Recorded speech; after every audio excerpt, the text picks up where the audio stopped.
You're listening to Season 5 of Three Angry Giant Fans and a Jet Fan podcast with your hosts Scott, Giant Mike, Cardone, and Angry Jets fan Novak. Get us free on Buzzsprout, Google Podcasts, Apple Podcasts, or wherever you get your podcasts. And be sure to check out our new website, angryfootballfans.com.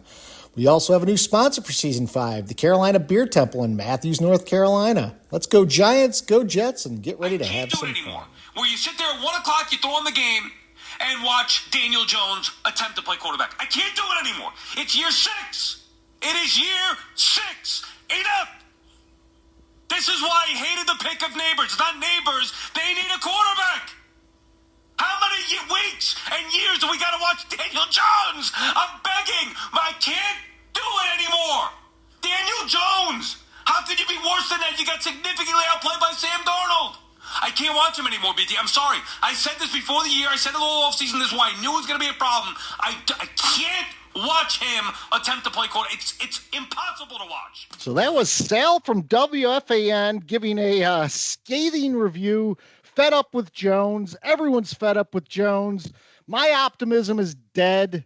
We're going to get into a lot of stuff tonight. We are truly three angry Giant fans, and I'm sure the Jets fans not even that happy after what happened on Monday night. But this is your host Scott, Giant Mike, Cardone, and angry Jets fan Novak. And guys, I am the eternal optimist, and I went into that game, and it took me exactly one series of offensive football to say, what the fuck are we doing?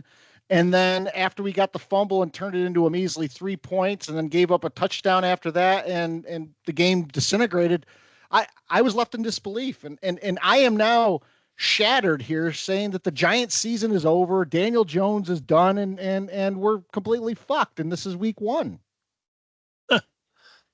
Yeah, I mean, Joe's not wrong. You're not wrong. Nobody's wrong because everybody said the Giants were going to suck, except for some of us on the more optimistic side of it, and they suck. I mean, is there time to pull this thing together? Of course, you don't want to panic after week 1, but this is just Cardone said it many times. I hope I'm not stealing your thunder, Cardone, but many times on Sunday. What's different?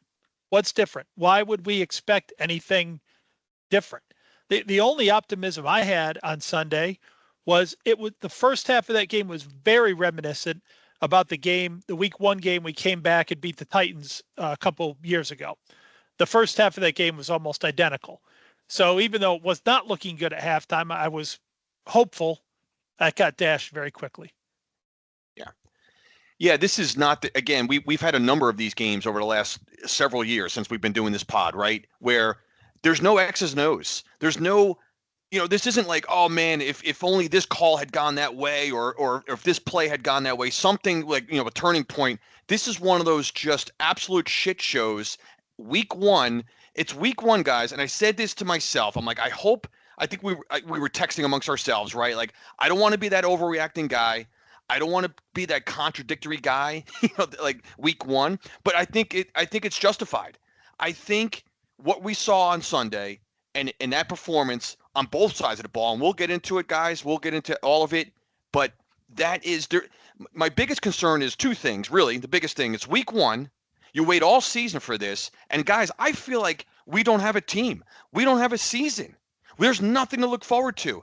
And secondly, and more long-term, I don't know where the Giants need to go to fix this anymore. I just don't.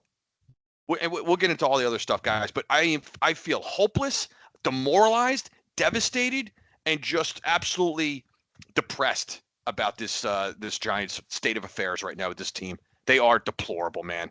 I don't know how many adjectives I just threw in there. They all started with a D for some reason, but I mean,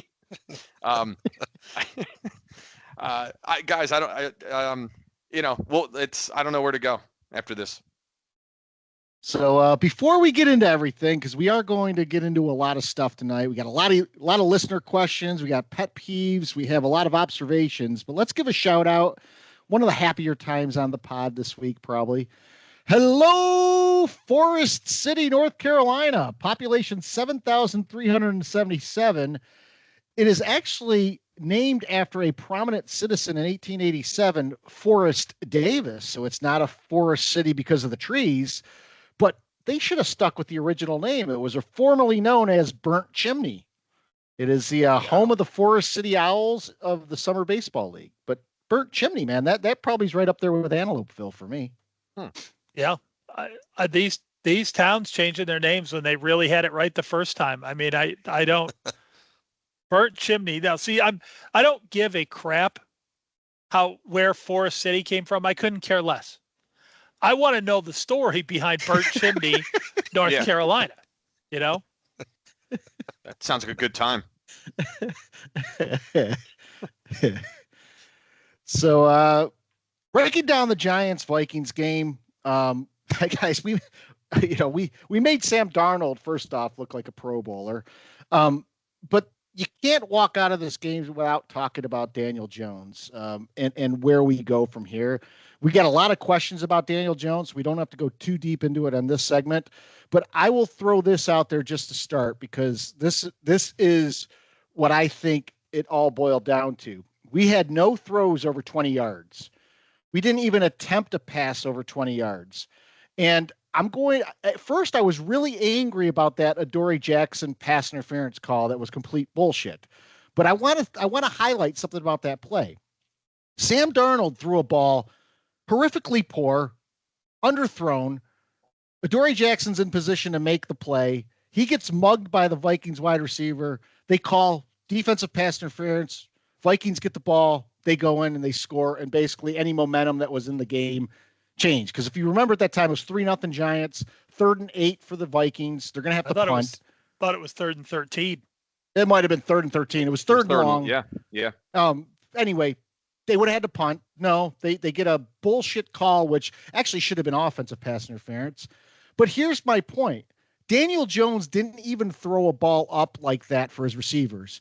And you throw a ball up like that, even if it's a poor throw, you might get a defensive pass interference. You might get something that happens that changes the momentum of the game. And the biggest problem I have, and it's almost worse for me this year than it was at Dallas game, it felt like we didn't even try. We didn't even attempt to go downfield.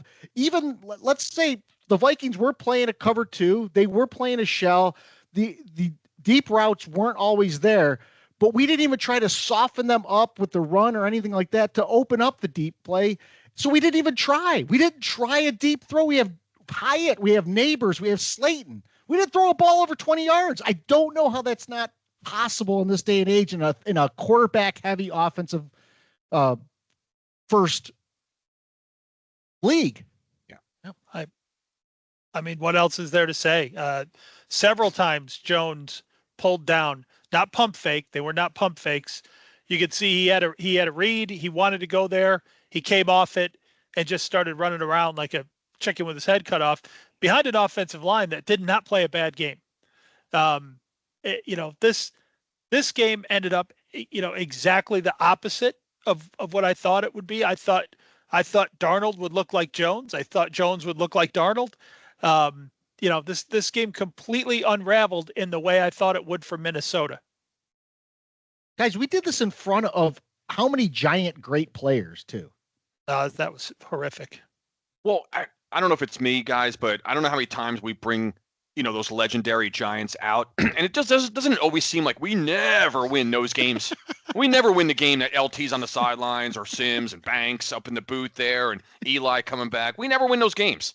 We don't win games in the red jerseys. We certainly don't win games in these fucking throwback pajamas, Montreal Canadian jerseys, whatever. I don't even want to talk about the uniforms because it means nothing. But I want to go back to just a funny text that we received during the game. It comes from my brother, right, who was at the game. That poor bastard had to sit there and watch it in person. But I want to go back to the PI play because, Scott, you just broke down the PI perfectly where we know it wasn't pass interference. But here's the thing about that play. The funniest thing was Greg said, he goes, as the play occurred, keep in mind, we were up 3-0 first quarter. And after the PI, Greg goes, not game. He goes, season's over. Season's over on the PI. Remember, Mike? I was saying, look what Greg just texted. We're like, season's over. We just let, because that's what it felt like that. It felt like that. But guys, I just had to look at some of the stats. I'm a stat guy. I like to look at these things. New York Giants, first half. 5 possessions, they had 68 yards of total offense at halftime.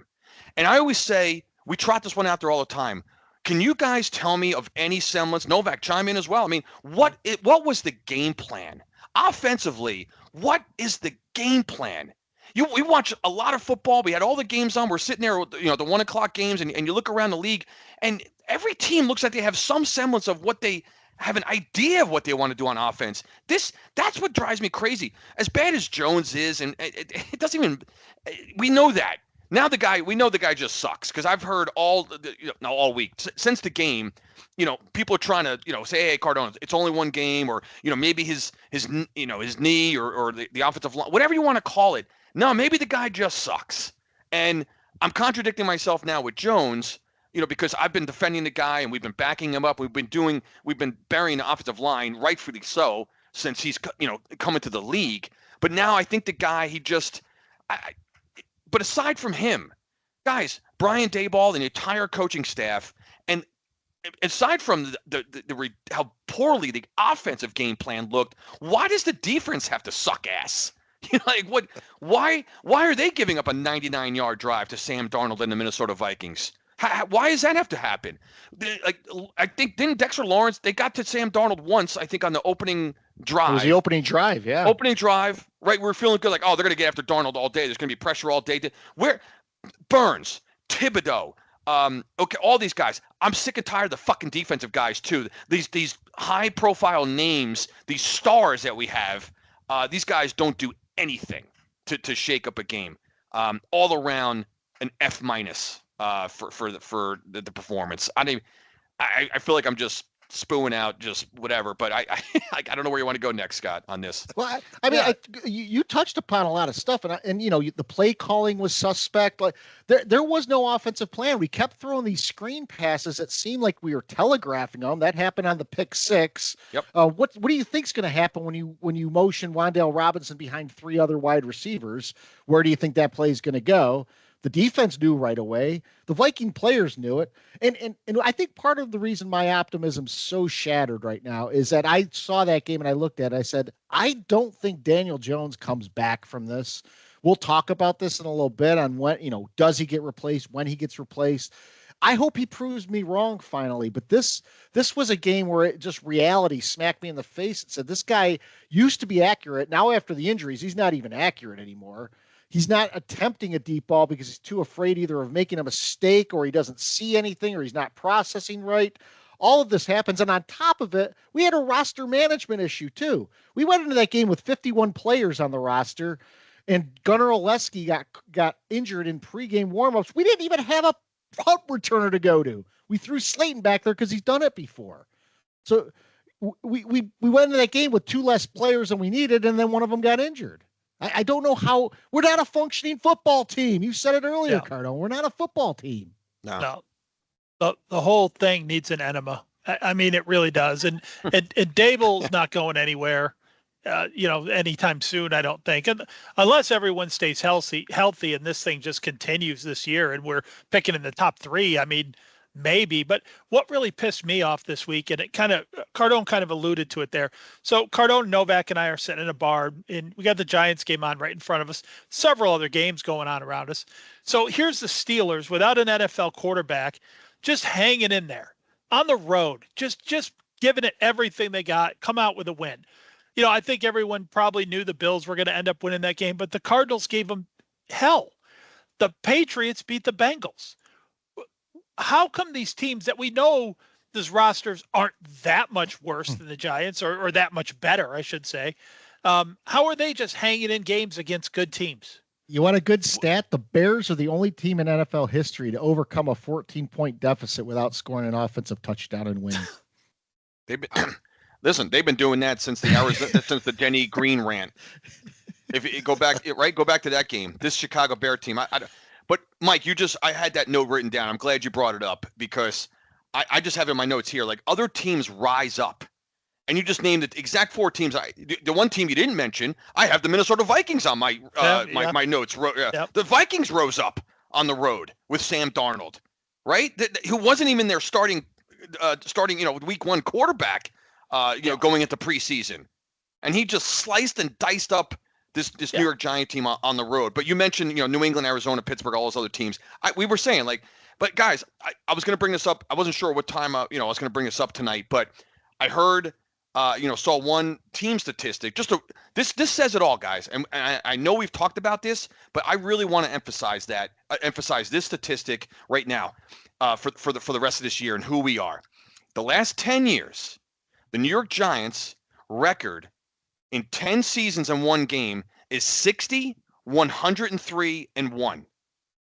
So do the simple math, guys. Take you can round that down to 100. 60, 103, 100. So we are a 6-10 team for a fucking decade. That's 10 years, guys. This is who we are. This is what we are, who we are, and who we will remain to be. We are now. I used to make fun of the Lions, the Bengals of old, the Jets. Novak's pointing to his jersey, of course. The Cardinals, the Buccaneers, these teams that have had, decade-long runs of being perennially at the bottom of the NFL, losing 10-plus games a year. Well, guess what? The New York fucking football Giants are now that franchise. And guys, I think it's time I finally realized it. I finally realized I've been kind of saying it, but now when you see that statistics, when you see just the win-loss record, forget everything else. And this is different. What I don't understand, guys, because now that means it's a cultural thing. It's a franchise thing. We're now a losing franchise. Think about that, guys. We are now that franchise in the league. And I know, Novak, you have the Jets, have that streak of not making the playoffs. What is it now? 13 years or some shit like that? It'll be 14 years this year. Okay. Yeah. So, let's roll the Jets in there just, along with the Giants now. But the Giants, guys, I'm afraid to say we are that team, because when you're 6-10 on average for a decade, what else is there to say? And guys, it doesn't matter. We've had coaching changes. We've had GM changes. We've had obviously the roster changes every single year. So I think we're knowledgeable and intelligent football fans. And guys, I have no explanation for this, and nor do I have any idea on how this needs to change anymore. I don't know. I have a question for you guys, because in a total outsider's perspective, not throwing shade, because I'm curious as to your answer. Why does no one talk about Joe Shane? He doesn't seem like there's a plan here. He let Saquon Barkley go. He's going to replace him with Devin Singletary. He's given a shit ton of money with Daniel Jones. Like, okay, so you guys thought he was going to be fine? He should know. You're not GMs. We could draft Malik Neighbors. That's not hard. And he drafted Evan Neal. Thibodeau seems to be not a bust. He's not that good. So I don't know why no one is talking about Joe Shane. His name finally came up, Novak, and of all chops, it was Orlovsky. Said, did anybody? Yeah, I saw the soundbite, because I didn't watch a lot of any of that nonsense the last couple of days. I can't stomach it, but I did see the one bite from Orlovsky of all guys, and said, did anybody have a worse weekend than Joe Shane? Yeah. And he went back, and again, we didn't even bring up. Our weekend. Let's be honest, guys. Our weekend started with Saquon going off on Friday night against Green Bay. No doubt, 3 times. Could you write? Was that hard to script that outcome, and Saquon Barkley having that game? It's just so token typical, and just so it's unbelievable how easy it was to predict that. But Novak, Orlovsky of all guys, brought it up and said, and I thought about it. I'm like, holy shit, yeah, like absolutely. Because what has he done well? I don't know. Can you? Tell me one thing. I off the top of my head, well, it's been 3 years. I know. And I can't point to anything, guys. I don't know. Help me out. The Brian Burns trade, if he plays well this year, there's a couple of draft picks in there, but overall, the draft 3 years ago was terrible. Yeah. Right. So it's it's not like he's been stellar across the board.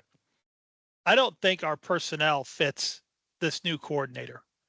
And I was afraid of this, and you say, okay, guys change, they get new personnel, they can change, but this guy is known for sort of between the 20s teams get yards, and then he tightens up. Well, that's not how we're going to be able to do this. Our entire defense is based around getting to the passer, and we said early on, it's easy to forget now, Cardone. We were talking about the game. We're getting home. They were getting home early, and then we backed off. Yeah. Darnold had a couple of completions, and we backed off. Like, it's you can't coach scared like that. Darnold's And I not going to, unless you hand it to him, Darnold's not going to do that all day with constant pressure. He's going to make 2-3 mistakes. That's really all we need. And I felt like instead, Brian Flores did the opposite. He sat back and said, Daniel Jones, come and beat me. And he rushed 4 people, and they were getting home with 4 people. I will say this. The offensive line was better than it has been. Yeah. It wasn't – it was average, which has been a step up from what it has been. Huge step up. But there were times the Vikings blitzed like 30% of the time, where Flores is usually known for blitzing almost 2/3 of the time, and they were still getting home, and he's just back there playing an umbrella coverage saying, Daniel Jones, come beat me. And when Daniel Jones started pressing, he started throwing interceptions. And if you watch that interception by Van Ginkel, he knew that play. Yeah. Mm-hmm. I don't put that on Jones, actually. He 2 steps back and waited for that throw. It's not like he did one of those things where like, oh my God, it's in my hands. Like, he was waiting for that. Yeah. So is there just no creativity? I mean, I don't know. Well, there is no creativity, Novak, and the reason is like in the NFL, I'm a big believer of you've got to get the defense. You got to have pre-snap motion. You got to do misdirections. You got to do pump fakes. You got to do up and outs and go. And the Giants seem to do none of that, right? We never hit a guy in stride. We don't have a seam pass. We don't have we have nothing every freaking year. It doesn't matter the down distance. I'm so sick to death of watching our receivers go out, do a 5-7 yard hitch and have their back to the defender where the guy's just draped, no separation. There's no chance for yards after a catch. There's none of that. Nothing looks different ever with this New York Giant offense. Nothing. And now we have no Barkley to at least having Barkley, even though we didn't know how to use him. We didn't know how to we didn't know how to use that talented football player. At least once in a while to have him back there, the chance just to break a long one here and there. It did happen occasionally. Now we don't have that. The Giants, they're screwed, man. That they are screwed. So I know we'll get back to the topic as we preview the Redskin game and then in our listener questions. But to pivot for a second, Novak, I mean, Jets go out to San Francisco on a Monday night. No Christian McCaffrey. And this is interesting to me. I didn't know this. The 32-19 score was a scoregami. So it's the 1,095th unique score in NFL history. But I'll tell you this. My mind, Rodgers looked old. He started to show his age. Yes and no. I mean, I thought he did, but understand what we've been dealing with from under center for the last, 25 years. To me, he was actually an improvement. I didn't think he looked terrible. He actually orchestrated a couple of drives, and one, I think I texted you guys mistakenly saying, finally, this is the best drive we've had in 20 years, because he actually was capable behind center. So I am actually not as concerned about Rodgers. Look, he's going to have rust. It's 18 months. He hasn't played with the Achilles, new team, the whole thing. And, it was actually helpful to watch the game with you guys on Sunday, because as bad as the Giants were, the Jets were bad too. They weren't as bad as the Giants. No. So I actually wasn't that upset. Few minor things they need to clean up. Garrett Wilson needs to get his feet in bounds. If you want to be an elite receiver, you got to do that. Breece Hall can't fumble. They need to tackle better. But my biggest issue with the Jets wasn't the offense, even though we only got 19 points and, didn't do much after the first quarter. My issue was Saleh. How are they not ready to play? He knows San Francisco, and this defense was supposed to be this vaunted Jet defense was awful after mid-second quarter. They couldn't stop them. They had the Niners had 38 runs. The Jets had 48 offensive plays. That's how poor and how much time of possession that the Niners had. And Saleh was 100% outcoached by Shanahan, who is the best coach in the league. I'm convinced of that, because this guy Mason is a fucking Hall of Famer all of a sudden because, going up against that vaunted Jets D. It's bullshit. This team better be ready on Sunday. That's all I got to tell you, because they did not show up, and I'll give them a mulligan. I'll give them a breakfast ball, whatever they want. That's fine. Show up on Sunday. Breakfast ball. I always loved that term. That's a good one. The thing that, listening to Novak's rant right there, which, he's complaining about his team. I'm listening to him. Those are football things, right, Cardone? Those are football things that he's complaining about. It's not Exactly. organization-wide just failures at every level. It's like, oh, we got to keep our feet in bounds. God, I wish the Giants had fucking problems like that. Like you have a roster. You have an NFL roster, Novak, and you'll be fine this week. So we'll get into that. Because let me go, and I know we all know this, but I watched almost that entire game on Monday, and let me tell you something. The San Francisco 49ers, I mean, that's a fucking NFL team. That is a championship caliber. I mean, just watching that game, to your point, I was thinking the same thing. I'm like, wow, the Jet defense is flying around. They were making some plays early. But think about the Niners, guys, just for a second. The CMC goes out. What other team has a caliber player of CMC, out, whether I heard rumors that they actually knew that he wasn't going to be playing from, a couple days ago or some crap like that or whatever. That's what the running back let slip. Right. Exactly. Mason left that slip or something like that. Right. Whatever. But guys, so Novak, I'm sure you could take that away. Weren't expecting the Jets to win that game anyway. I don't think, right? I mean, we all predicted the Jets to lose. Not. No, right. So the Niners are we know are a Super Bowl team. But so at least you have, going into the week, like Mike just said, the Jets, they'll be fine. I know we'll make our predictions later, but you have a roster. It's not even comparable. I mean, you played possibly the best team in the league. I agree. You think about, they had a 40-yard pass to a fullback. Yeah. I mean, come on. Yeah. Look at the weapons on that team. CMC goes, insane. Ayuk and Debo and Kittle and Jennings and a fucking fullback burning the Jets. Yeah. That's what makes it that much more depressing as a Giant fan, because you see teams like the Niners, even the Cowboys opening day, they look like teams. They look like how the hell are we ever going to meet their caliber? How are we in the same league? We're in the same league as those teams? How? Yeah. The Giants should be relegated to Canadian football right now for a couple of years. They should be relegated there until they win the championship. Then they can come back. Maybe we'd learn how to run motion then. Yeah. They always have like 6 guys going in motion. Running forward. I'm so glad we're sending the Giants and the Panthers to Germany. Fuck you, Goodell. Exactly. we're like, Germany's gonna be like, no more games. They're gonna turn them away. They're gonna go back and play in Charlotte. You actually might don't need any more. They don't want to need it. I saw a meme today. Sorry, Cardone. It said, "Oh my God, Giants and Panthers in Munich. What did Germany do to deserve this?" And someone responded and said, "You know goddamn well what they did." Right. But in a way, guy, I thought about it another way. I'm like, the NFL still actually wins with this, because if that game was here in Charlotte, there'd be a fucking empty stadium. It would be one, like, you know what I mean? Like, the fact that game is in Germany, that these they don't know the difference out there. It'll be a packed stadium. Fans will be going wild. There'll be a wave going. They'll be watching a 6-3 game in the fourth quarter, and there'll be people will be going bonkers out there. Put that game here in Charlotte, and it would be a disaster. So the NFL still wins. They still win. Good point. That's a good point.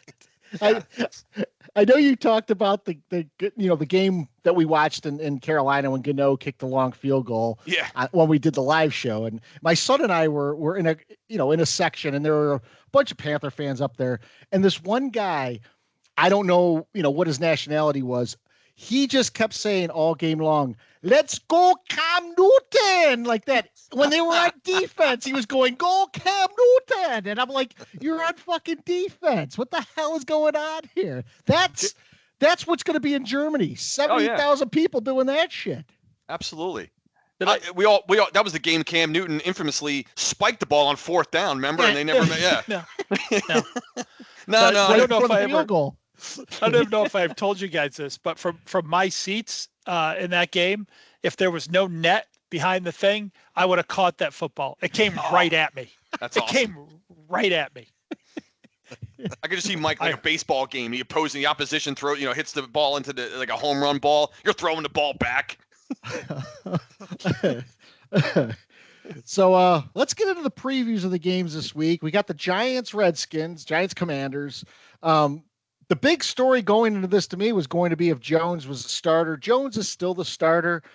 I think if the Giants have another half like they had against the Vikings, we could see Drew Lock in the second half. There's going to be a question later about this, whether we want to see Lock or DeVito. So let's hold off on that discussion. But guys, I think the clock is on Daniel Jones right now. And the problem I have is once Jones is out, we don't have another quarterback on the roster that's going to compete and have us compete. So it's a lost season. It could be a lost season right now anyway. We always play well against the Commanders, against Washington. Will that happen here? I don't know. What we're going to get to our prediction right after we do the recap here. But what I want to see is if we can, don't act like us fans. The players put all of that behind you, put all that bullshit behind you, go out and play a football game and look like an NFL team. That's going to be tough. I mean, I don't know how you bounce back from a performance like that. And not just because the performance was so bad, but just because the Giants thought they were going to win this game. They did not think they were going into a tough game here. They had a cushy opponent at home. Minnesota still, they might win 7 games. They're not good. They're not anywhere near as good as they looked. And the Giants still know that. You can't get beat like that at home by a team of the caliber of the Minnesota Vikings. You can't. So I don't know if they can recover from that. B, I don't know if they're capable of recovering from that. I don't know that we didn't see exactly who they are. Yeah, I think it all hinges. A lot of it hinges on. Here's the thing with Daniel Jones, and I know we're murdering the guy as I think that if you guys notice, like his whole career, and us included, we've been kind of giving him a pass, right, for the offensive line and not having great talent, maybe to receive on the receivers and that kind of thing. There's never been more heat and pressure on Jones, and I don't think he has the capability to overcome that. So he's going to be hearing it. If he throws even his first incomplete, there's a lot of Giant fans at Washington. There always is. It's probably better that the Giants are playing on the road this week rather than in front of the home crowd. But Jones, I mean, if he, like you said, if he has even a bad series or a bad half or a quarter or whatever to start the game, we might see a replacement quick because now Dable's under pressure to make a move, and that's part of my pet peeve a little bit later. But I want to see, and Jones may not be healthy physically, and he may never, he may have never really come clean on that. Who knows? But I'm not giving that guy excuses anymore for that. But the biggest thing for this game in Washington is that I don't know that Jones has the ability. You just said it, Mike. I don't know if they have the ability to come back. I just don't see how you turn around, from that performance on Sunday to come out and all of a sudden play a crisp, clean, hard fought, well planned, well orchestrated game. I don't see it. I'm telling you right now, guys, I will not be predicting the Giants to win anything until they have to just go and do it. That's it, because I don't see it. And it starts and not that Washington, I watched some of their game and they got beat up pretty good by Tampa, right? But I don't know that I just don't think the Giants have the bounce back ability right now. They got to they prove me wrong. That's fine, but I don't see it. So Novak, the Jets have the Titans this week, and the Titans were the team that had a 2-touchdown lead against the Bears. Special teams imploded on them. Will Levis made a couple terrible throws. They imploded down the stretch. Caleb Williams had less than 100 yards passing, and still the Bears won the game. I think he was 50% in passing as well as under 100 yards, and yet the Bears found a way to win. I have to believe the Titans are probably right now at a low point and ripe for the picking, but I'll get your take on that. Well, look, I hate saying must win. I really do in week 2 because, the Jets have enough talent that it shouldn't be must win, but it is. You can't go out on Monday night like that with all this hoopla around the Jets and they're this great roster and all this stuff, and then go out and shit the bed against Tennessee. Tennessee looks terrible. They've got I think a bad second-year quarterback. They don't have any weapons to speak of. I don't know much about this. I don't even know who the coach is. Like this is the most nondescript team in all of the NFL, and the Jets cannot, and I don't think they will, but they cannot come out here and lay another egg. They just can't. So I think that they're going to try to get some more players involved. They were too heavy on Breece Hall this week. It's like they didn't even run anyone until the game was over. I'd like to see Mike Williams get involved a little bit more, and I think he will. I'd like to see Tyler Conklin, the tight end, to get some looks because he didn't.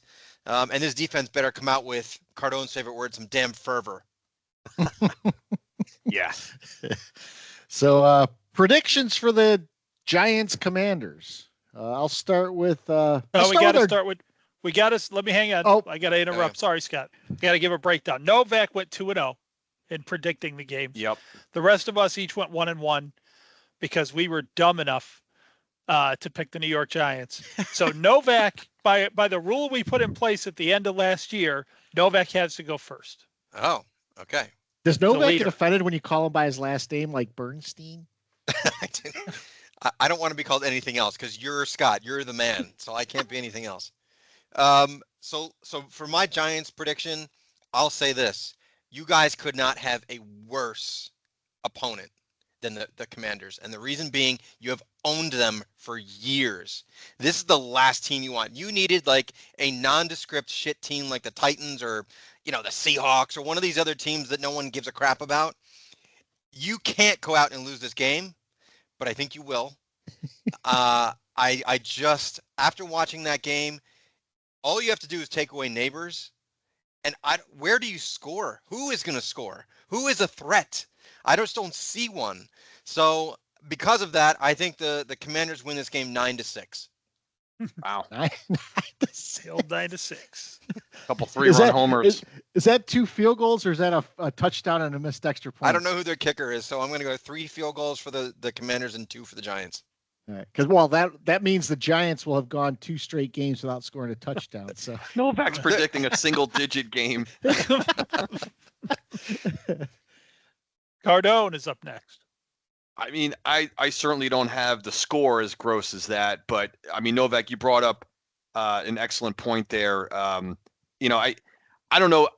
Yeah, I don't care who the Giants are playing this week. We obviously, and I don't even know, guys, based on what we think is going to happen, we just went on a rant as far as how this franchise sucks. So there are no must wins for us. It's just, this is now just show up and just show up. I don't even know how to, what we're even looking for. I don't see how the Giants can score that many points. The Commanders, Jaden Daniels, I don't know. I watched some of that game. I don't know how well he's going to play. I don't have a great breakdown of how this game's going to go, other than I've got I got Washington winning 24-13. Giants start the season 0-2. But to your point, 13, that means the Giants score a touchdown in or somewhere. Maybe, I don't know, maybe Neighbors breaks loose for, gets behind the defense, or maybe there's some kind of PI or something, and who knows. But I got the Giants losing by double digits. Scotty. So, I watched some of the Commanders game, and it was funny. In a blowout, Jaden Daniels scores at the end of the game, and this young man is going to be an incredible quarterback for years to come. And I'm like, he scored and he celebrated in a game when they're getting crushed by the Buccaneers.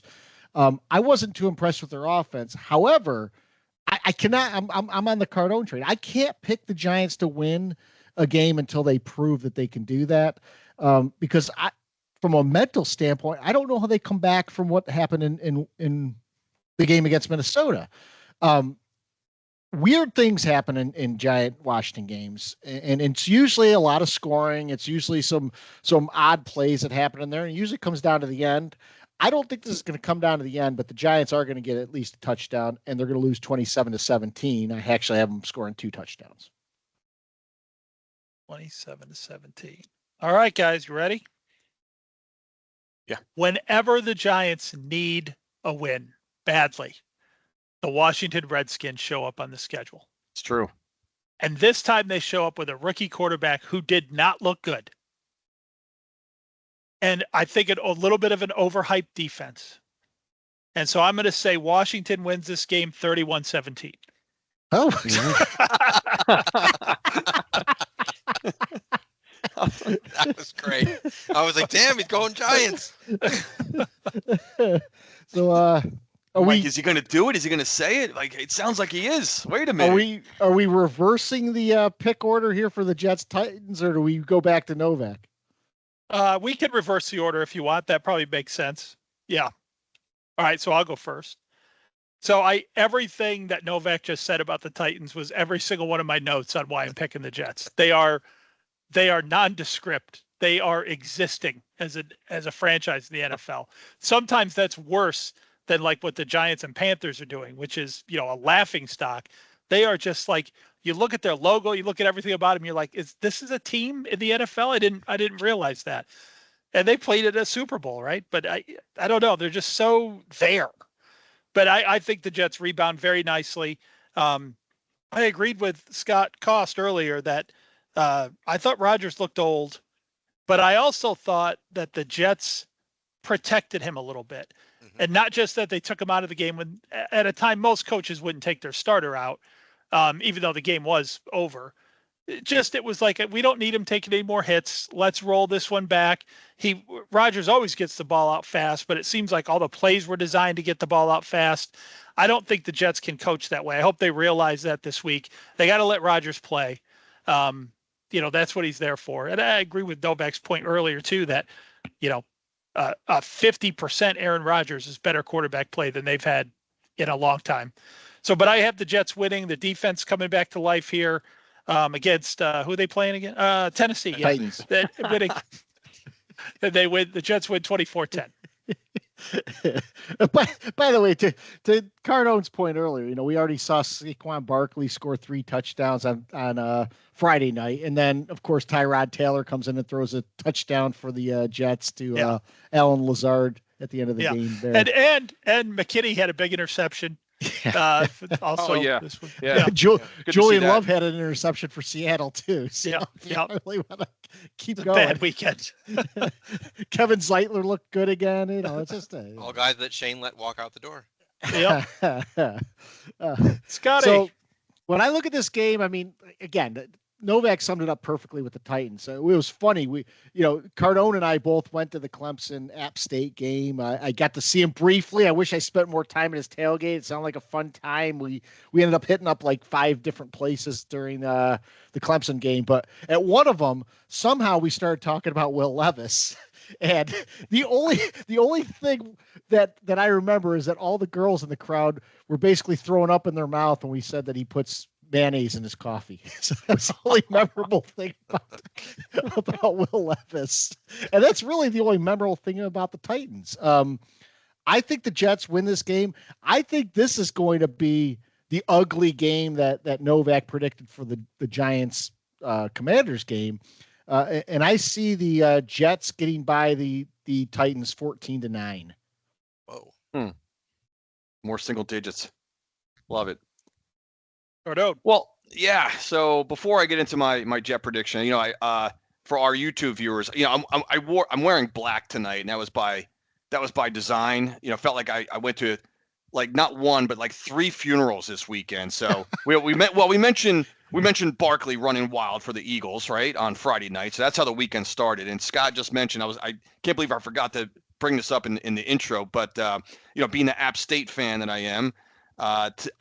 Being at the game, it was the earliest I've ever left any kind of sporting contest in my life. The earliest I think I've ever left a football game was, I can't remember the year, it might have been 2013, I think, was here. The Giants were getting walloped by the Carolina Panthers, hard to believe, 31 or 38-0, and we left in the third quarter. I had never left a football game before the fourth quarter my entire life. Saturday night, App State is down 35 to Dick. By the end of the first quarter, the first 2 minutes of the second quarter, it was a blur. Clemson scores another touchdown. It was so. I'm sitting in the App State section, so at least I was surrounded by App State fan base. 42-0. My buddy, my son and I, we look at each other. We're like, like, what are we doing? We're going to sit here for the next 2. Let's get the hell out of here. So we left. We walked out of the stadium, went through, this little exit or whatever. And there's a woman there with her like little security vest on or something. And I guess it was weird. It wasn't like we went out the main gate. We went out like this little side door kind of thing. I don't know. I just saw this little exit. I'm like, let's just go out right here. I could see the outside. So she's like, are you coming back? I guess this was the area where you could actually get some kind of ticket to get back in the stadium. So she's like, are you coming back? We have all App State gear on. Are you coming back? I just go, no, like that. And the guy, there was a guy there too. It was a woman and a man. And the guy's like, why not? Like one of those things. It took everything for me not to like just punch the guy in the throat. Like I'm getting heckled by the guy. So, and then I had to watch the Giants on Sunday. So that was my football weekend, just a disaster. And you guys wonder why I don't play fantasy football and gamble and all this stuff. Imagine had I had a bad beat in fantasy as well or something. I'd be doing this from a hospital bed this week. But my Jet prediction, I had to sneak that in there. My misery for the weekend. Hisman just said it, and Scott did too. The Jets rebound in a big way, I think. Perfect matchup for them. Tennessee, I think, is a joke. We all saw Will Levis throwing that fucking horseshoe underhand cornhole throw out for a pick six there. I don't know what he was doing. That looked like that was Daniel Jones-esque. I see the Jet defense flying around like lunatics against this Titan team. And I think the Jet offense still run well with Breece Hall. Rodgers, I thought the same thing. But Novak, you mentioned it. Like I guess I didn't consider enough Rodgers being like rusty. I was, because we're so used to Aaron Rodgers just being Aaron Rodgers, the great quarterback that he is. I got to, obviously you got to give him that. But he did, to me, I was thinking the same exact thing. I'm like, man, he looks like a 40-year-old guy out there. Like at times. But we know that he still has a lot of good football left in him in this year. Jets get their first win this week, 27-13 Jets. Yeah, look, I said it earlier. They had better come out here and dominate this game. They had better, because this is what it's all been leading up to is this year, and you cannot go out and, like I said, lay an egg like you did against the 49ers and then come out and lose to the Titans. I do think the Jets are going to come out and play very well, both sides of the ball. Yes, Rodgers looks 40, but you know what? He is 40, so he is older. So I think he's going to play very well, but I don't think he's going to be Aaron Rodgers of old. He doesn't need to be Aaron Rodgers of old. So, Cardone, you actually took the score I was going to take, so I'll just change it to 28-10 Jets. All right. You could have gone with the same one. It's fine. All right. That's I don't know. Yeah, we got to be different. If you guys both got it right, then you'd be like, all right. Woohoo! Yeah. No outliers here. We will come away from this exactly where we were when coming in. Oh, that's right. You didn't take the Giants. I keep thinking you took the Giants because of that setup. Well, I wish I had, I went back. I wish I had the guts to take the Vikings last week. I mean, be that as it may, but Novak had the guts, being the Jet fan on in the group here. But I just didn't have the guts to go with the Vikings. I couldn't do it. The one I would have changed last week was the Jets. I had no doubt the Giants were going to win that game. I wouldn't have changed it. I wouldn't have changed that for anything. I think you remember during the picks last week, I was like, I'm going to pick the 49ers, but I think I might be wrong. So looking around the NFL, we were talking about this before coming on air. We do our pet peeves segment, and I had about 10 pet peeves from Thursday and Friday night games, and then college on Saturday before we even got to Sunday. Once again, we're not going to do much on college, but Colorado, those frauds, everyone's talking about them being in the national championship. And just like we talked about last week, that team is what that team is. Matt Rule's Nebraska team dominated them. I think it was 30-0 at one point. Shedeur Sanders threw his offensive line under the bus.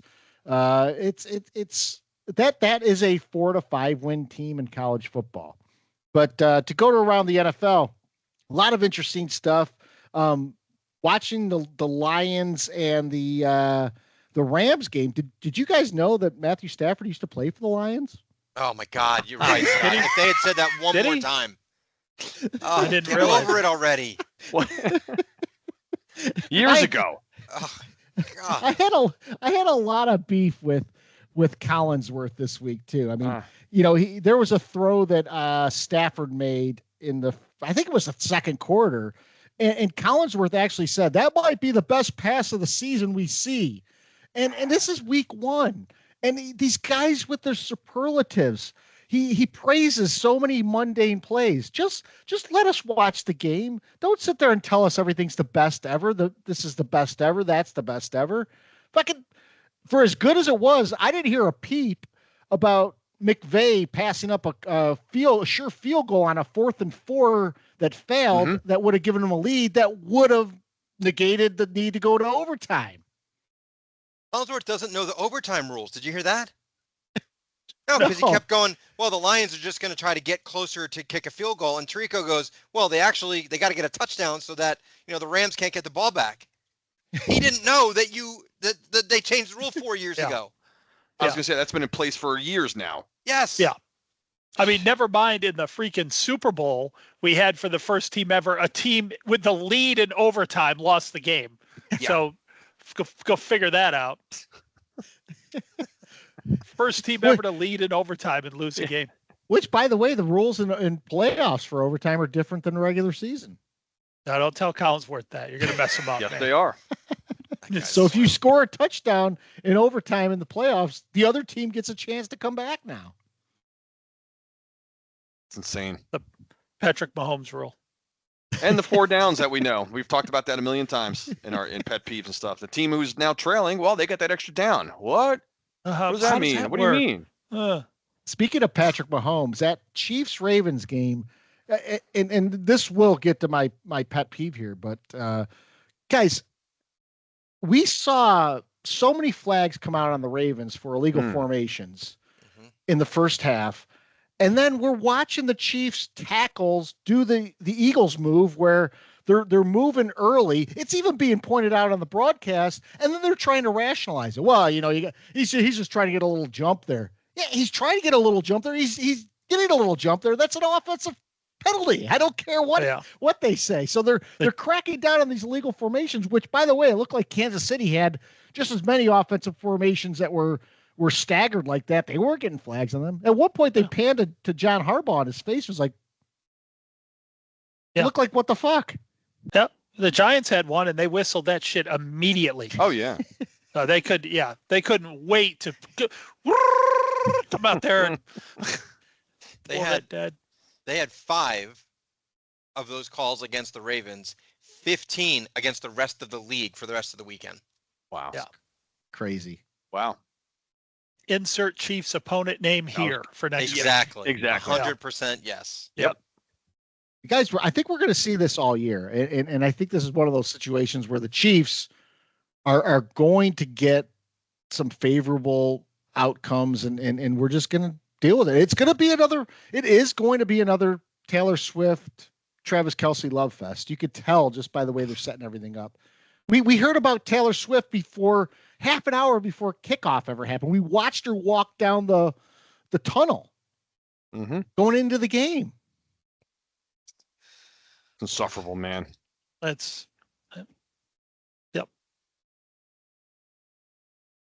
So, pet peeves. You guys got anything else from around the league first? Now, I will acknowledge for Peacock, if he's listening, that yes, Michigan stinks. However, Notre Dame stinks more, dude. So, just that I was going to ask, is Justin Fields starting this week, or we have to keep up on our weekly Fields? Yeah, they think he's starting again. Well, he won, so Good. Yeah, he won.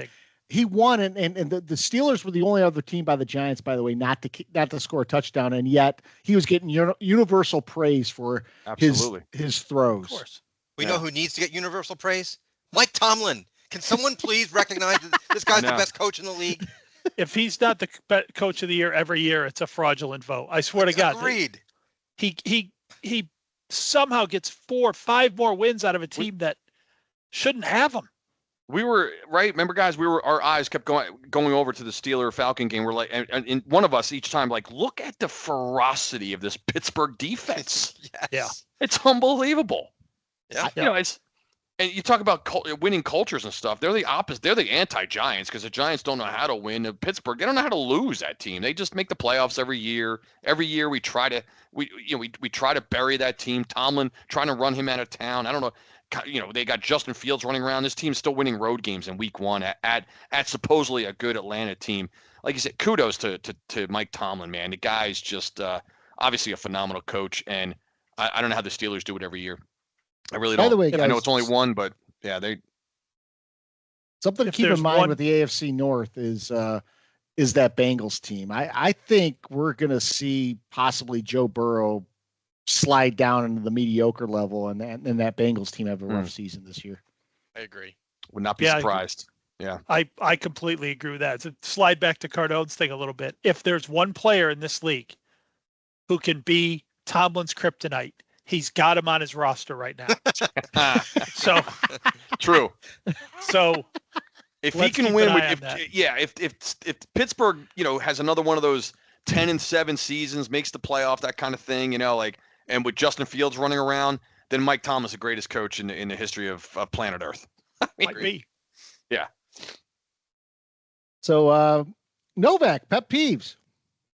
Yeah. I'll try not to go too long, but I had so many pet peeves this week. Like I had a list of 15. I could have gone to that clown Deion Sanders, that creep Deshaun Watson. Like I had so many things that annoyed me about the media and the pre-games and the schedule and the officiating. So many, but so I couldn't decide. So what I decided to do was, what was I first angry about?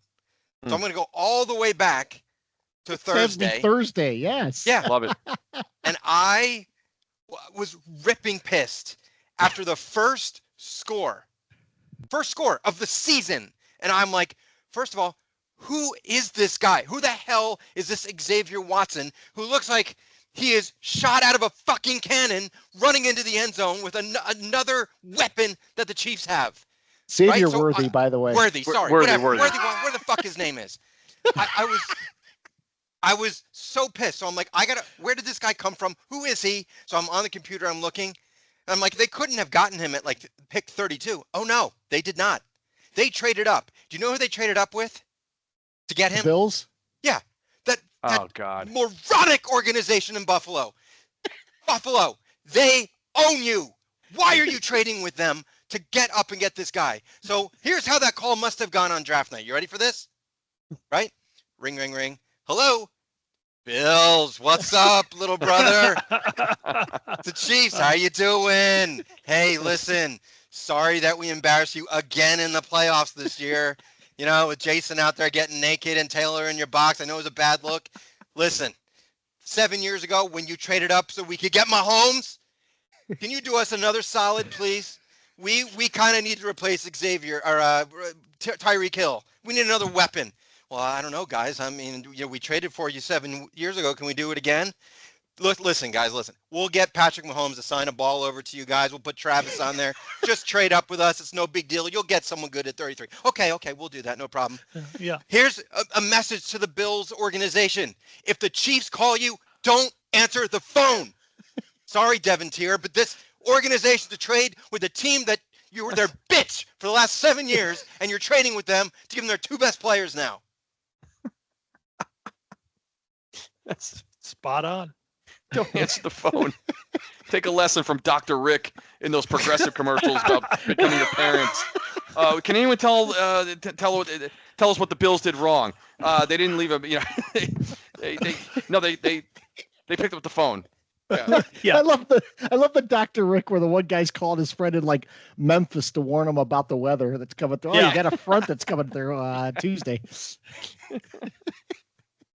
Dr. Rick's awesome. Guys, I hate commercials. I love the Dr. Rick commercials. Oh yeah, love the guy. That and Mayhem. For some reason, the Mayhem commercials always crack me Should be up. a television show. Cardone, pet peeve. Yeah, I think mine's going to be relatively short, guys. To be honest, I was like Novak. There's a lot of things week 1 that just piss you off and get you angry and all that. But I'm going to keep mine in house with the New York Giants, because my pet peeve is centered around the and we've probably talked about this before in other seasons and pods and things of that sort. But I was waiting to hear. I wanted to hear Dable and Jones's post-game press conference, and I wanted to hear something just like the game itself. Give me something different. I heard Dable trotted out the old saying that he has to look at the tape.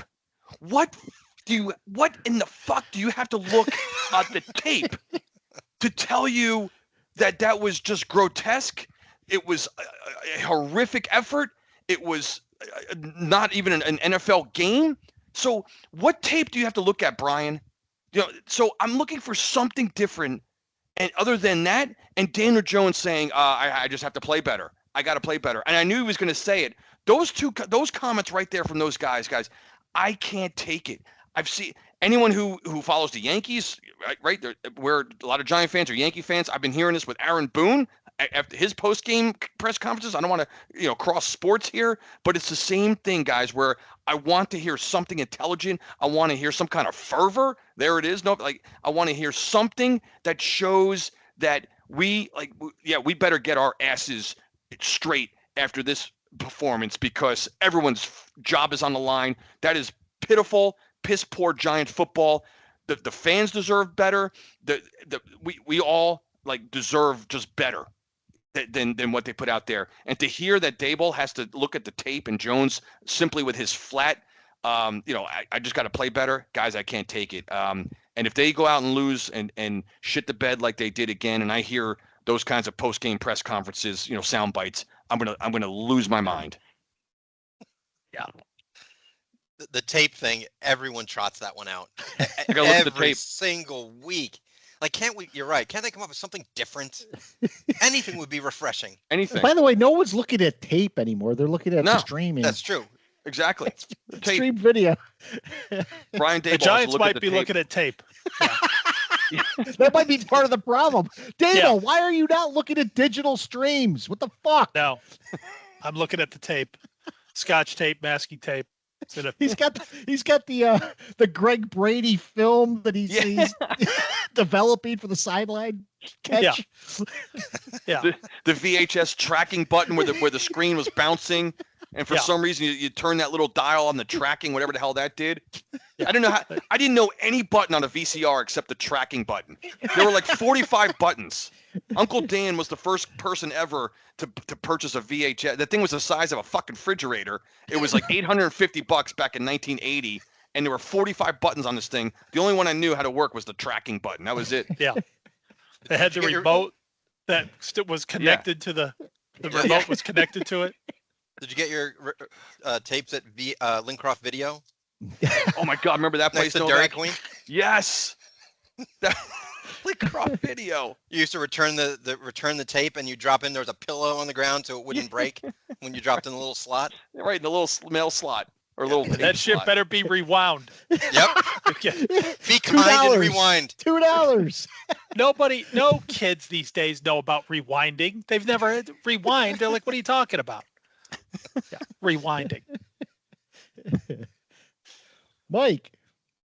Yeah, I my pet peeve this week. I think this is the third time that I've done this now. I think I did it once because my pet peeve is me, and I think I did it once because I'm too optimistic, and then I think I did it another time about how I let this kind of thing ruin my week, ruin my, those were two of them. But this time I'm mad at myself and pissed off about myself for.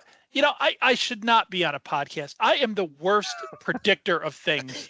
I don't even know. I mean, I got a list here. I should not. So last week, this is what started it, right? So I picked the New York Giants to win, not just a win, a big win. Borderline Grey Goose game, I think is the term I used.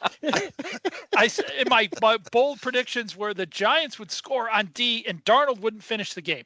So Darnold almost didn't finish the game because it was such a fucking blowout. They could have taken him out at any point. So I could have backdoored that one, I guess. But what the fuck gives me any confidence to predict that? Where's that coming from? anyone listening to the podcast who's not a Giants fan is probably thinking, this guy is smoking crack. How can you say those things? And they're right. There couldn't be more right. It doesn't end there. All right. You guys know for years, Daniel Jones, he'll be fine. Daniel Jones will be fine. Get the offensive line fixed. This guy's a Pro Bowl player. Justin Fields now. I'll say that wasn't a bad prediction, but he's still fucking playing, isn't he? Still out there. Still out there. I actually went on record with my friends back in the day and said Peyton Manning will be a bust. That's the exact quote from me. Peyton Manning's going to be a bust. And the other thing I did was I was so confident that the Giants were going to win Super Bowl 35 against the Ravens. I wrote a fucking article to the newspaper and lit them up for predicting the Ravens. And I said, you watch. The Giants are going to win this thing so easy. There's hundreds more I can think of. I should keep my mouth shut. I take Novak's advice. When a thought comes in my head, don't answer the phone. Just or go Costanza and do the opposite. So yeah, that my pet peeve is me for the third time, I believe over the seasons. I just don't know what I'm talking about. It's a great one. It is. So, wouldn't be me if I wasn't going to rip on the officials. And I'm not ripping on the officials for the Giants game. I thought that Adoree Jackson pass interference call was absolute bullshit. And here's my biggest part about that is how do we look at plays in minutia. We're looking to see if some guy's knee touched a blade of grass before he fumbles the ball. Yet we're allowing an offensive player to just mug a defensive player, and there's no recourse when that flag comes out and it's on the defensive guy. So I'm going to put that play aside because it still boggles my mind that we had a course in action to challenge replay for pass interference, and the refs basically colluded to say this is not going to work. We're going to fucking shut this down because that's what they ended up doing. Yep. But this is week 1, guys. And so many games were flag fests. It started with that Ravens-Chiefs game, but every game, a team starts getting momentum. This is professional football. It's exciting. And every time there's momentum, you either have a flag that comes out that stops the momentum, you have a challenge that has to happen to stop the momentum. Things come grinding to a halt. Something has to change to improve the flow because it's getting out of hand the number of times we see something called that has no impact on the play whatsoever. So I'm going to give you a stat here. There were 19 teams. So there's only 32? Mm-hmm. It's 32 teams. 19 of them had 8 or more flags thrown. Wow. During this week. Wow. So more than half the league had 8 flags thrown on them. The refs, they just can't become part of the game. Yet we keep legislating these new rules in place they have to do. And now we're starting to look at things like illegal formations and stuff like that. Does it really matter if someone is 6 inches off the line? I think illegal formation, to be honest with you, is a bogus. It's one of those bogus calls because does it give anyone an advantage if you see someone staggered? The Chiefs. Yeah. Well, it gives. And the funniest thing about the Chiefs is one of the biggest plays that we talked about saying that the refs should never call it was that ridiculous Kadarius Toney play last year where he was obviously offsides before the play, and yet they were like, but it was a good play to Travis Kelce afterwards. You took away an all-time great play because of a procedural issue. Meanwhile, we're calling procedural after procedural on the Ravens. It just does not add up to me. And I think the NFL has a problem brewing because the younger generation does not have the attention spans that we did. And you cannot continue to have lulls in the game where there's no action because of flags. There was a sequence I was watching. I think it was the Ravens game. There were 7 consecutive plays where there was a flag thrown. That's insane. How do you justify it? You can't. And you think about like every time there is a big score, the phrase "no flags" has to come out by the commentator. Shouldn't the assumption be that there isn't a flag. It should be, oh my God, there's a flag, not no flags, right? Why? And it's said every time there's a touchdown. Yep. Now, I bristle bringing this up because the Bills were beneficiaries of a couple calls in their favor.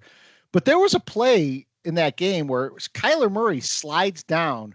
The Bill defender coming in does exactly what he's supposed to do, arches his body out of the way not to touch Murray, and they still throw the flag 15 yards, and he's untouched. So they can't, and you can't review it. So once that flag comes out and the guy says, well, he roughed him, even though he never touched the guy, you have no recourse.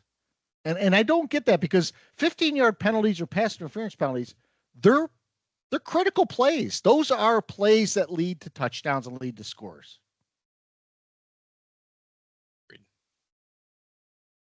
Love the word flag fest. It really was a flag fest. I know. So, it's like, it was a good point. I think we've talked about this before, but the Giants play, the interference play, was a good example of it. The refs, when they're watching a defender and a receiver go at it, they're not looking for offensive interference. And that's why it doesn't get called so much. They're just thinking, is the defender going to interfere? I mean, if we had the benefit of replay, and I was against replay for pass interference, I probably still am. But if we had the benefit of it on that play, I'm convinced that gets overturned.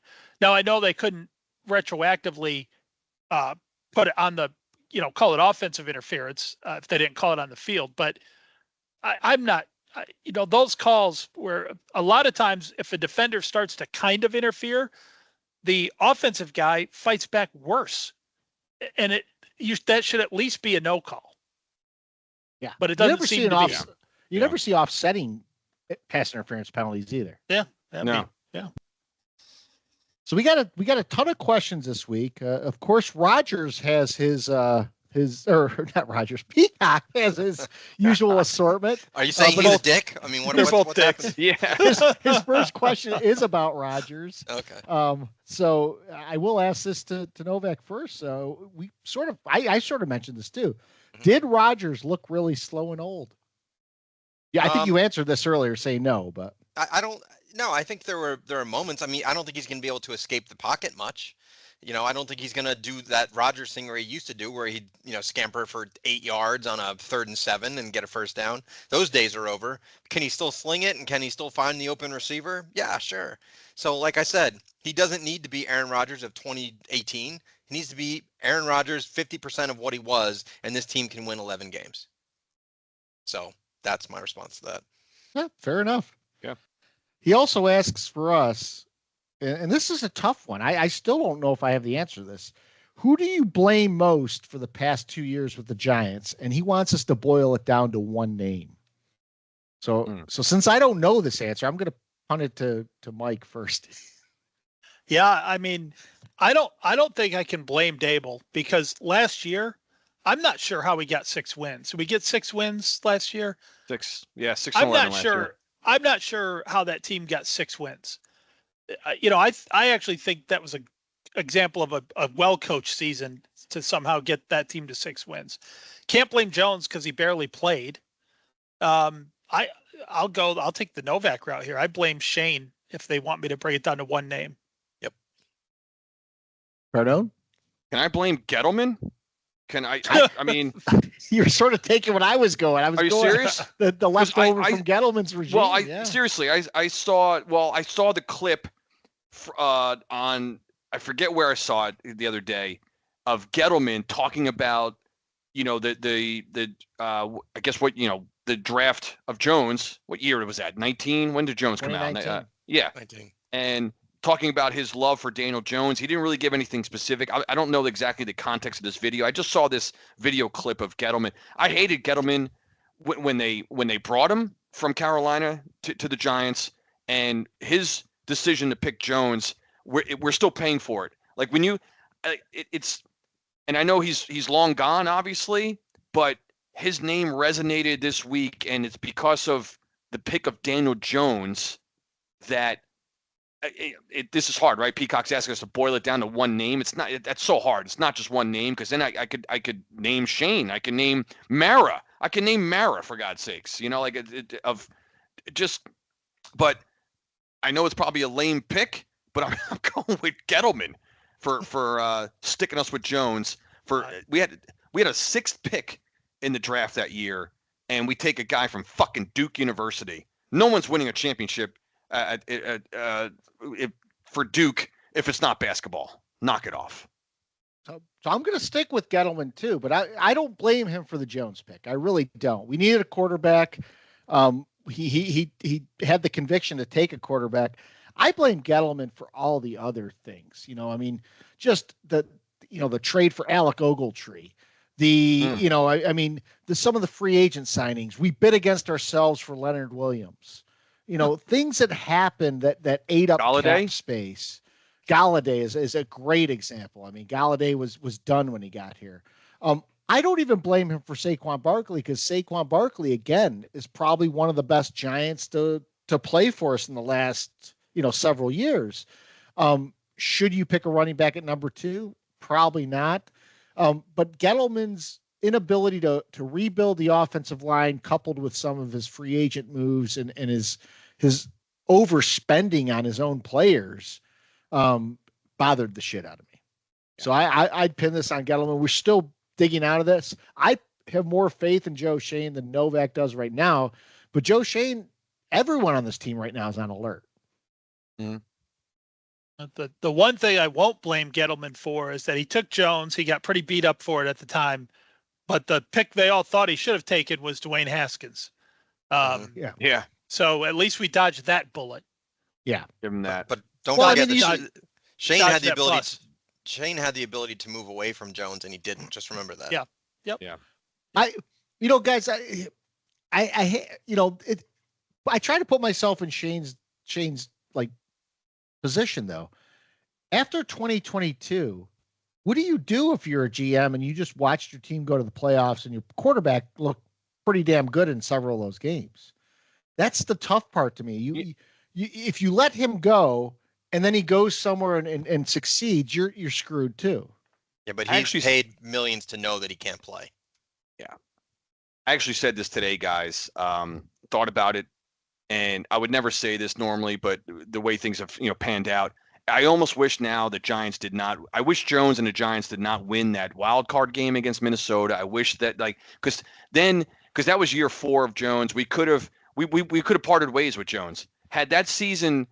Had they not made the playoffs and obviously, gone on to win a playoff game. And that's when I was like, we have our quarterback. We have our guy. We all rallied around Daniel Jones, right? Myself included. We tried our best to do that. And we thought we had our guy.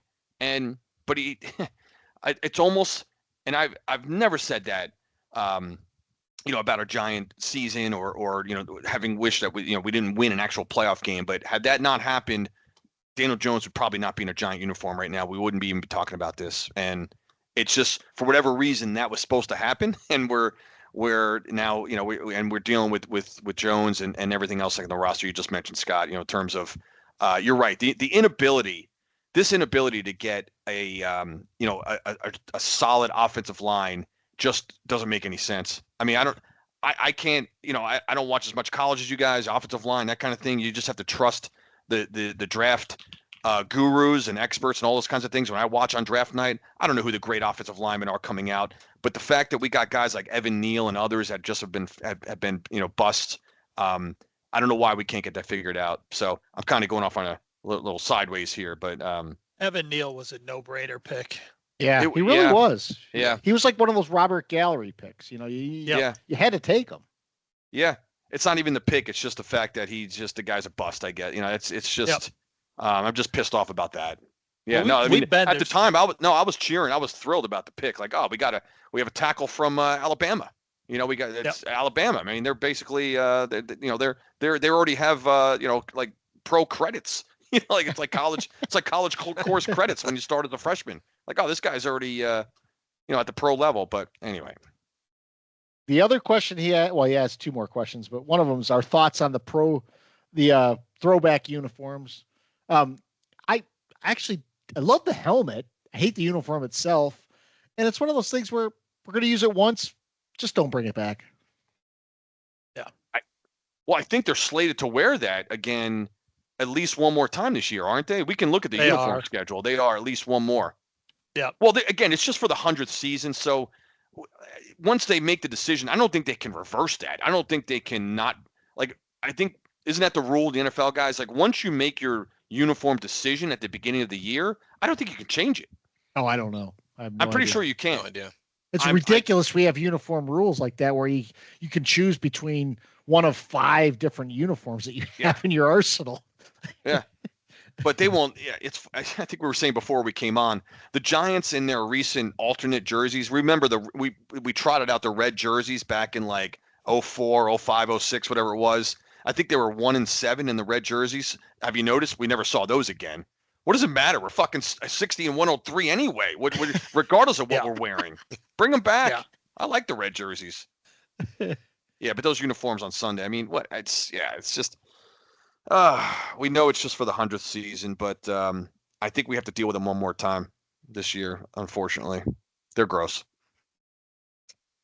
And then he also, I didn't hear this exchange, but he said apparently LT was overheard saying he could grab, a bunch of guys from the Giants top 100, like 22 guys from the Giants top 100 and outplay the current Giants team.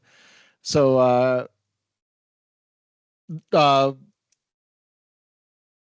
Peacock, I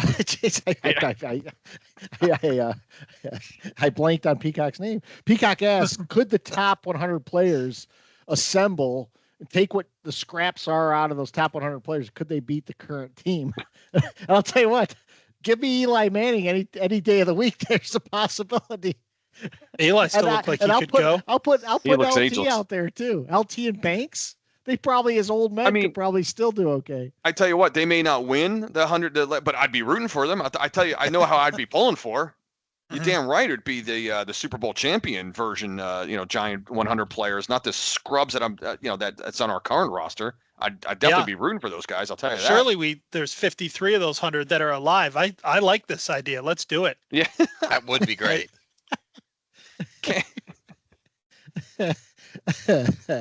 Can't we computerize that game somehow? They must be able to do that. We can. Oh, I'm sure we could do simulations here. Yeah, the simulation. Thank you. That was the word I was looking for. So Tony P asks us a question. Basically the decision to pay Jones $160 million, does that jive with the QB recruiting that they were doing on Hard Knocks, and why the change of heart? My take on this is that the Giants realized at the end of last year that Daniel Jones is not the long-term solution for them.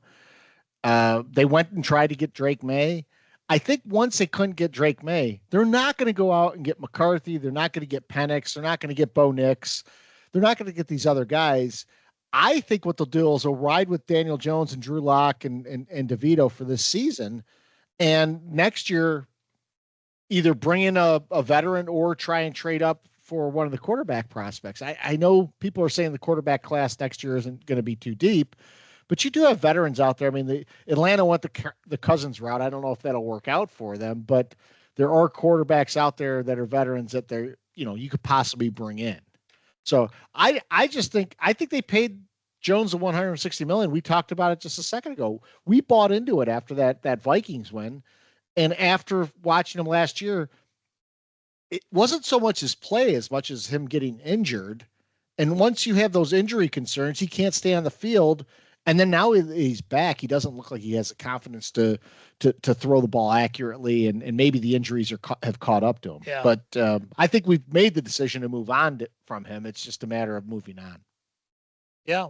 You mentioned we were pretty actively trying to move up to the Patriots slot in Hard Knocks. So, not to mention, just sometimes people don't think about these things.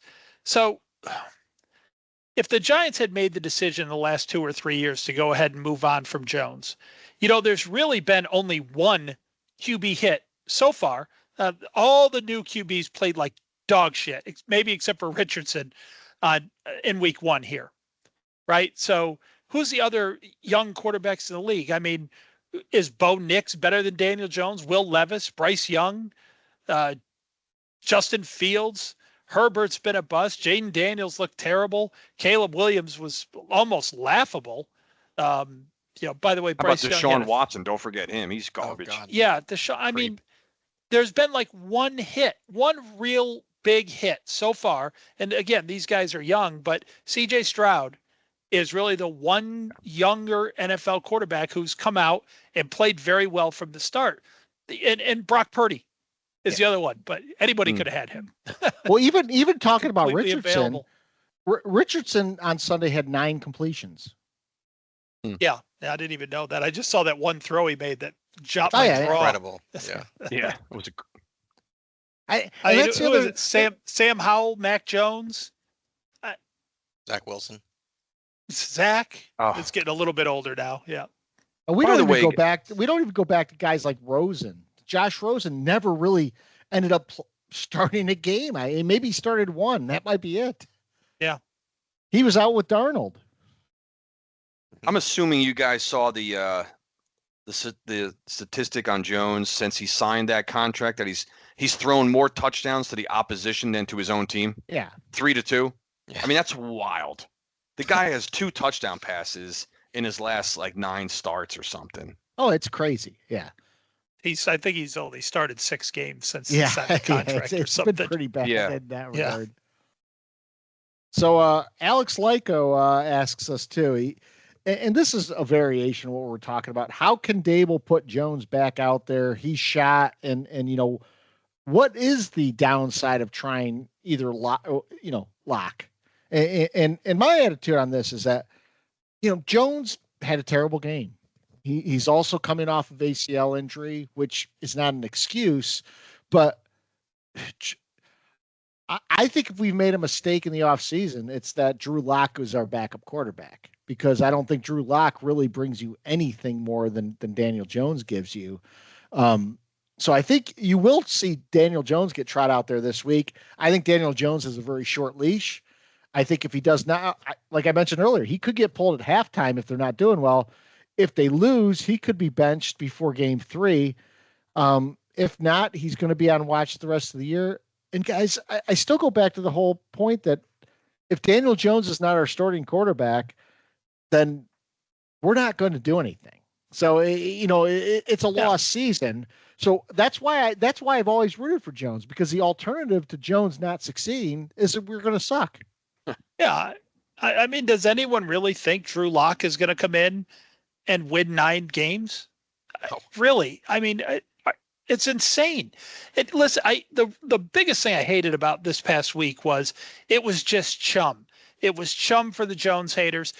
Scott, you brought up a point nobody's mentioning. Jones is back pretty early from an ACL injury here. And even those who have come back this early have not played well. They usually got to get a season removed from it. Now, Jones doesn't have that luxury. If he doesn't play well this season, there's no excuse. He's gone. But yeah, it's one game, just like it's one game for the young quarterbacks I talked about. It's one game for Daniel Jones. He could get better. He's got the best shot on this roster to get better and win 8 or 9 games. Drew Lock's not going to do it. Danny DeVito's not going to do it, whatever his name is. And there's no quarterback sitting on his couch watching TV right now who we have available to us who's going to do it. So when guys say things like that, like, what's to lose? Well, fuck, it's week 2. Everything's to lose. Everything's to lose. The thing about the injury with Jones, this is one of the things that's perplexing to me when we talk about our strategy and our game plan. Why the hell, if Jones is coming off an ACL, do we have design runs for him on 6 different plays during that game? I actually thought that was encouraging, even though they didn't go anywhere. But yeah. Well, the only difference I can see, and maybe he has come back too early, and it's the pro athlete, ego or whatever to not bench yourself or tell your team that you're not ready to go. But the only difference between having a Drew Lock and Daniel Jones in is that, Jones at times in that game, he literally looked scared to me. He looked as uncomfortable on a football field as I've seen him in his entire career. On certain plays, now maybe not the whole game, but there were certain plays where if the pocket was collapsing, there were certain, he literally looked uncomfortable in his own skin out there. Now, is Drew Lock going to present that much better, of I don't think so. We're in a lose-lose situation. That's the problem. Yeah. When you have a bad team like this and you have bad play and you have a bad offense and all those things, I know, fans and myself included, like we just want, I think it's just, we just want change. You just want to see a different body out there. Like you just want to see a different guy running around. That's most of the time what it comes down to. I don't think anyone would say Locke is going to come out, like you said, 9 games. No, he's not going to do that. But it's almost as if like, I can't take this guy anymore. So just give me this other guy. That's it. Yeah, I get that. As Sal said in our opening soundbite, I can't watch Daniel Jones. I love how to use. If you guys notice, he slipped in the word attempt to play quarterback. He didn't say I can't watch Daniel Jones play quarterback. I can't watch Daniel Jones attempt to play quarterback. And I think that's what happens. And I'll use a Yankee reference again. I watch a lot, Yankee fans. Anyone who's watched the Yankees and anyone who's watched Clay Holmes, our closer this year, the guy's blown like fucking 13 saves, right?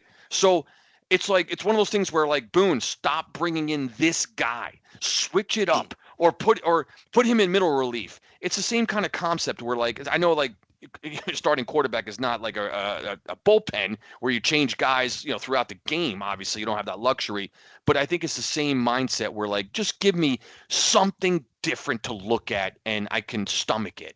That's what it is. I think when you have the same guy, it's just, I can't stomach this guy anymore. I get it. Yeah. I mean, you guys know I've been a big Daniel Jones supporter the whole time and made every excuse for him you could make. And in my opinion, he's out of excuses. But to me, that doesn't change the fact that he's the best shot we've got. And I still want to win games. Yeah. How sad is it that as our franchise, our other alternative to Daniel Jones is a guy who's another failed quarterback from the same class as Daniel Jones, who is probably best well known for sitting on a sideline doing lyrics to a song. If you guys know the one where Drew Lock's caught like he's on the sideline singing like some rap song when he's at Denver like this. And I'm like, the hell? This is the guy that you're going to put in if Jones is out, and that's what we're relying on. He's the third highest paid backup in the league, just so you know. Is that right? I didn't know that. He is making less than Tyrod was at the Giants. By about $1 million. So that was Shane's answer to that. By the way, the Giants need to spend money and get a backup quarterback. Well, they did that. They spent money and got a backup quarterback. This got a shitty one. So and this goes into that discussion because my buddy Mike Harrison asks a couple questions here. First off, can the yips be fixed? He's saying that Jones has the yips. I disagree that Jones has the yips. I think Jones has more of a mental. This is almost to me a David Carr situation where he's been so battered over the years from the offensive line that he doesn't have a pocket presence anymore. I don't think that's the yips. I think that's him.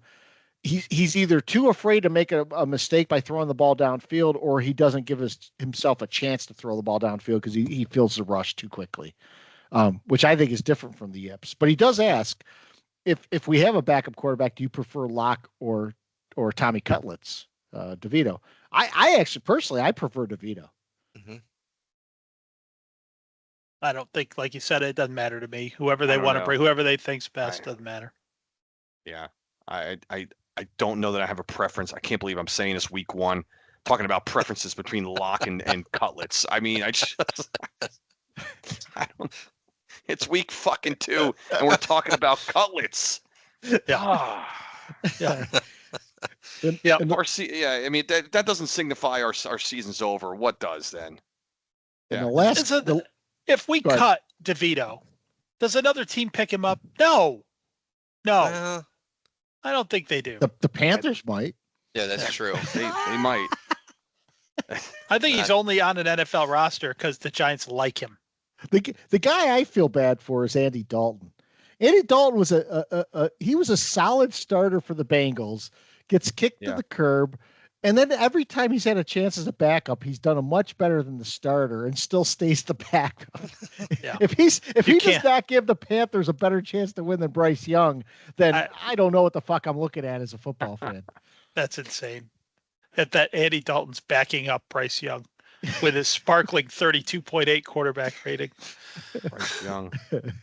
So the last question of the night is also from Mike. He asks, from the rookies that we have on the team, who are we looking to see get snaps? And outside of Neighbors, I'll tell you who impressed me in this game, Drew Phillips. Drew Phillips came up and made the play that caused the fumble that I think Okirky recovered, that led to the 3-0 lead. But here's the thing. I think Drew Phillips was on the field for less than 20 snaps. Guys, I was talking about roster management earlier tonight. Isaiah Simmons was on the field for 0 snaps. He didn't get on the field at all. So to Novak's point about what Shane is doing, why do we re-sign a guy, Isaiah Simmons, who was a first-round pick out of Clemson, who is not playing at all, and he couldn't have helped that defense in some capacity. So, outside of Drew Phillips, I thought Tyler Nubin looked good. Give Nubin, as many snaps as possible out there. The one guy, he came down with the interception, Muasau, the linebacker from UCLA. He didn't impress me other than that. I mean, he was in a good place and a good time for that play, but otherwise he was getting beat, I thought, pretty regularly. But out of rookies, I mean, those are the guys right now, I think. I want to see more of Tracy. I want to see more of Theo Johnson too, but yeah. Theo Johnson, yeah, he had a drop, but yeah. Well, yeah, I was going to say he's not a rookie anymore, but is Jalen Hyatt a bust? I mean, this is his second year, right? He's a rookie last year. Another guy, he only played something like 17 snaps in that game. How do you do that? He's invisible. I don't know what part of the game plan he's a part of. I mean, we need, and of course, it all depends on a quarterback getting the ball to our receivers. But I mean, I'm counting Hyatt, even though he's a second-year guy. But he's supposed to be an explosive talent. I think that's what we were led to believe last year. And the guy's invisible, man. He's nowhere near to be found in any offensive scheme. And we have no playmakers right now. So if Neighbors is going to be the guy to get the attention and get the, double teams, this and that, well, then Hyatt, step up. Okay. You're supposed to be like, you're not a number. You're not even a starter, but what he's 17 snaps, Scott. That's what it was. Yeah. We need more than that. No, we need a hell of a lot more than that from a guy of his talent. So need more from that guy.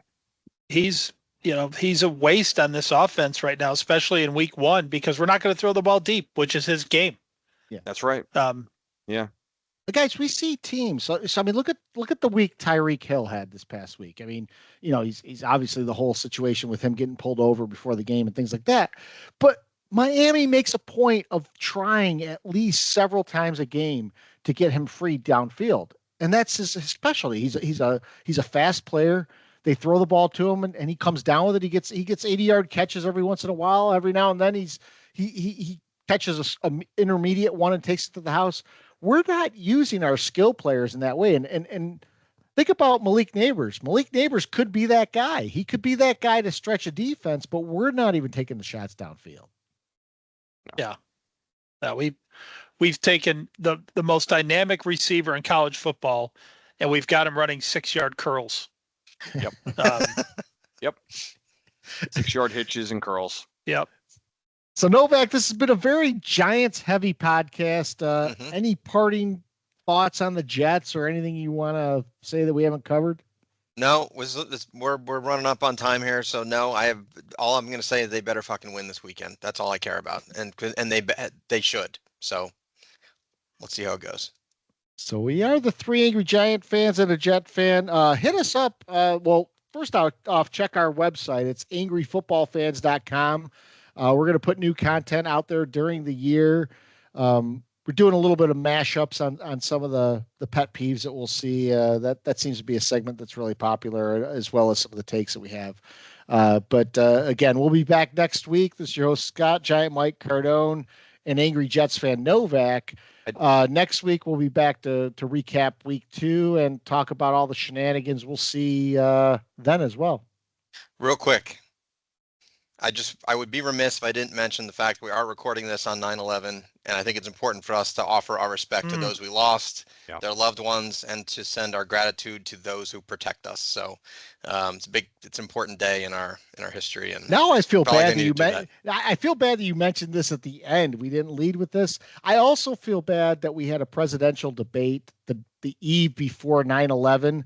Because to me, it sort of cheapens 9/11 that we have a country divided before we go into a day like 9/11.